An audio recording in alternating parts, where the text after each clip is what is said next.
विरोधकांच्या सत्ताच्या मोर्चाच्या आयोजकांवरती गुन्हा दाखल झालाय। आझाद मैदान पोलीस ठाण्यात आयोजकांवर गुन्हा दाखल झालाय।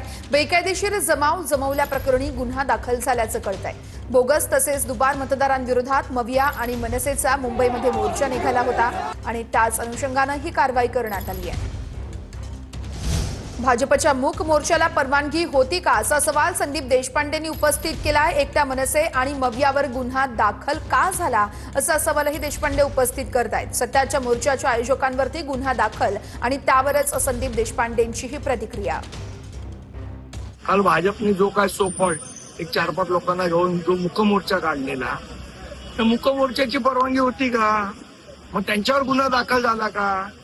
मग एकट्या मनसेवर आणि महाविकास आघाडीवर का गुन्हा दाखल झाला? आणि आम्हाला या केसेसचा फरक पडत नाही खरं सांगायचं तर। अशा अनेक केसेस आमच्या अंगावर आहेत, त्यामुळे अस्वलाच्या अंगावर एखादा केस आला काय आणि एखादा केस गळाला काय त्यांनी काही फरक पडत नाही। आम्ही असल्या केसेसना भीक घालत नाही।